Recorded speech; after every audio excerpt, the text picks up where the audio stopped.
बिस्मिल्लाहिर्रहमानिर्रहीम। तो दोस्तों आज हम बात करेंगे एक्सेल के अंदर एक ऐसा काम जो कि अगर आप किसी ऑफिस के अंदर मौजूद हैं या आप किसी मॉल के अंदर मौजूद हैं तो वहां आपको कोई ऐसा काम दे दिया जाए कि जिससे आपसे कहा जाए कि आपके पास 3 डिफरेंट टेबल्स हैं।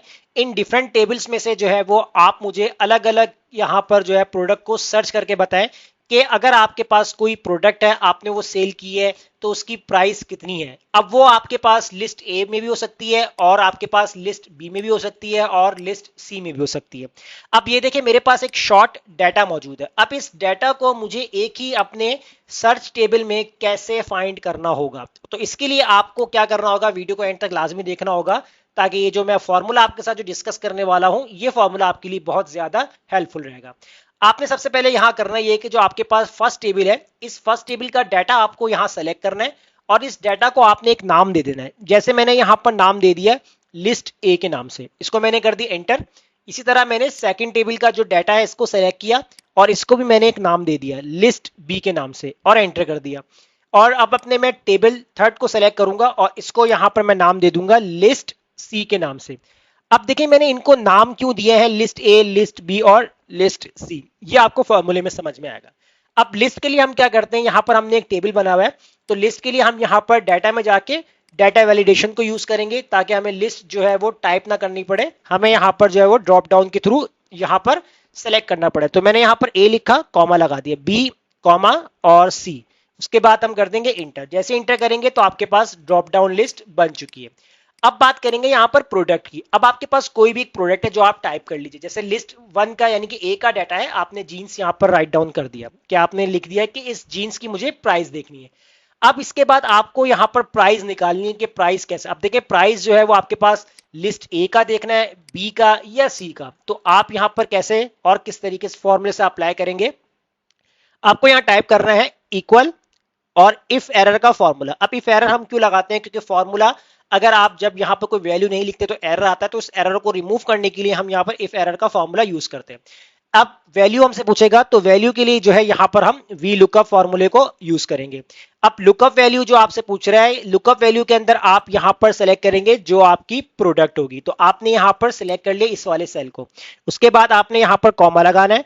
अब टेबल एरे की बात आ रही है तो यहां हम कंडीशन ही फॉर्मूला अप्लाई करेंगे, इफ कंडीशन वाला फॉर्मूला। तो इफ लगाया, ब्रैकेट ओपन किया और लॉजिकल टेस्ट आपको यहां किस तरीके से क्रिएट करना है, अगर आपकी लिस्ट वाला सेल बराबर होता है किसी के, डबल कोटेशंस के अंदर हम लिखेंगे ए कोटेशन क्लोज और लगा देंगे कॉमा। अगर ये लिस्ट आपके ए के बराबर होती है तो आपके पास कौन से टेबल का डाटा आना चाहिए, लिस्ट ए का टेबल, तो इसको हमने नाम दिया था लिस्ट ए, तो यहां हम टाइप कर देंगे लिस्ट ए। उसके बाद लगा देंगे कॉमा, फिर इफ टाइप करेंगे, ब्रैकेट ओपन करेंगे। अगर आपके पास इसी सेल को हम दोबारा सिलेक्ट करेंगे, अगर ये सेल आपका बराबर होता है किसके, डबल कोटेशंस के अंदर बी कोटेशन क्लोज कॉमा, तो आपके पास क्या प्रिंट हो जाए, तो जो आपने टेबल 2 का नाम दिया था यानी लिस्ट बी को, तो आपके पास लिस्ट बी का डाटा आ जाए। तो आप यहां पर लगा देंगे कॉमा, लास्ट कंडीशन हम बनाएंगे इफ की। तो अब यहां पर हम दोबारा देखेंगे लॉजिकल टेस्ट में, अगर आपके पास इस सेल के अंदर वैल्यू लिखी हुई होती है सी, तो डबल कोटेशन के अंदर सी टाइप किया, कोटेशन क्लोज कॉमा, तो आपके पास क्या प्रिंट हो जाए, तो आपका जो सी टेबल का डाटा है जो उसको हमने नाम दिया था, तो हमने इसका नाम क्या रखा था, लिस्ट सी के नाम से। तो अब यहां पर देखें आपने ये फॉर्मूला लगा लिया। अब आपको करना क्या है कि जो आपने इफ ब्रैकेट के जो जितने आपने इफ वाले फॉर्मूले के ब्रैकेट ओपन किए उतने ही ब्रैकेट आपने क्लोज कर लेने, 1 2 3। अब ये तो आपने इफ कंडीशंस के फॉर्मूले के ब्रैकेट क्लोज कर दिए, कॉमा लगा देंगे। अब बात करेंगे यहां पर फॉल्स के लिए, क्योंकि ये जो इफ कंडीशन है ये मैंने ट्रू के लिए बनाई है। अब फॉल्स कंडीशन के लिए आपको करना क्या है, आप यहां पर जो है वो कॉलम्स का फॉर्मूला अप्लाई कर देंगे। तो यहां पर मैंने टाइप कर लेना है कॉलम्स। अब ये कॉलम्स का फॉर्मूला क्यों अप्लाई किया है ये थोड़ा सा मैं आपको थोड़ा एक्सप्लेन कर देता हूं। अब देखें अगर आपके पास यहां पर लिस्ट ए हमने जब सेलेक्ट किया तो हमारे पास लिस्ट ए का डाटा आना चाहिए। अब लिस्ट ए का डाटा तो आ जाएगा लेकिन हमें निकालना क्या है, प्राइस निकालना है। अब लिस्ट ए के डाटा में प्राइस वाला जो कॉलम है वो आपके पास नंबर 2 पे है, तो इसलिए हमने यहां पर जो है वो कॉलम्स का फॉर्मूला अप्लाई किया। आपको सिंपल एरे में सेलेक्ट क्या करना है, जो फर्स्ट रॉ का डाटा होगा इसको आपने सेलेक्ट कर लेना है। उसके बाद जो है आपने ब्रैकेट क्लोज करना है, तो ब्रैकेट हम यहां कर देंगे क्लोज। अब एक चीज याद रखिएगा, जो आपने यहां पर सिलेक्शन बनाई है C10 से लेकर D10 तक, तो आपने C10 को सेलेक्ट करना है और इसको आपने F4 से लॉक कर देना है। फिर इसके बाद लास्ट में आना है, यहां पर आप कॉमा लगा के 0 ब्रैकेट क्लोज कर देंगे। उसके बाद आपने दोबारा कॉमा लगाना है और इफ एरर के लिए आपको double quotation open, double quotation close और ब्रैकेट क्लोज कर देना है। बहुत सिंपल फॉर्मूला है, सिर्फ इसके अंदर हमने लॉजिकल फॉर्मूले अप्लाई किए। अब हम इसको कर देंगे इंटर। जैसे इंटर करेंगे अब आप देख सकते हैं कि आपके पास लिस्ट ए के अंदर जो प्रोडक्ट है जीन्स, उसकी प्राइस क्या है। आप चाहे तो यहां पर सेम प्रोडक्ट को आप तीन कैटेगरीज के अंदर डिवाइड कर सकते हैं। अगर ए कैटेगरी की जीन्स है उसकी प्राइस क्या होगी, अगर बी कैटेगरी की जीन्स है उसकी प्राइस क्या है, सी कैटेगरी की जीन्स है तो उसकी प्राइस क्या है। अब ये इस तरह से भी आप कर सकते हैं। अगर हम बात करते हैं यहां पर कि हमने जो है बॉटल की जो है प्राइस निकालनी है, तो मैंने अगर यहां पर टाइप कर दिया बॉटल और इसके बाद यहां पर मैं सर्च कर दूंगा लिस्ट बी, तो ये देखें बॉटल की प्राइस मेरे पास यहां पर निकल कर आ गई है। अब इसके बाद हम देखेंगे यहां पर डिस्काउंट। अब डिस्काउंट भी जो होता है हम यहां पर जो है वो कैलकुलेट कर रहे होते हैं। तो डिस्काउंट के लिए आपको करना है क्या, और आपको यहां पर बहुत सिंपल फॉर्मूला यूज करना है, आपने इक्वल लगाना है। तो पहले तो आप टाइप कर लेंगे इफ एरर का फॉर्मूला, उसके बाद जो है यहां पर आपने कंडीशन बनानी है इफ का। अब लॉजिकल टेस्ट के अंदर आपसे पूछ रहा है तो आप यहां पर सिलेक्ट करेंगे लिस्ट को।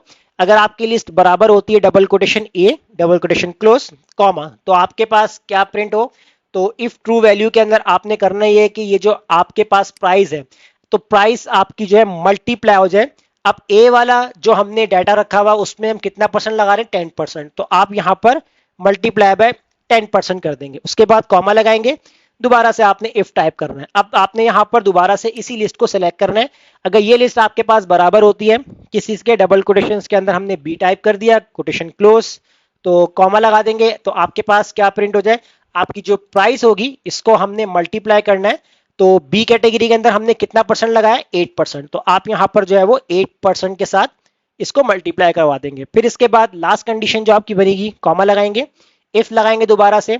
अगर यहां पर आपके पास लिखा हुआ होता है सी, तो डबल कोटेशन के अंदर हम सी लिख लेते हैं कॉमा, तो आपके पास ट्रू वैल्यू के अंदर क्या प्रिंट हो जाए, जो आपकी प्राइस होगी इसको मल्टीप्लाई करवा देंगे। तो टेबल सी के अंदर जो है वो आपने कितना परसेंट लगाया है 5%, तो आपने इसको 5% के साथ इसको मल्टीप्लाई करवा दिया।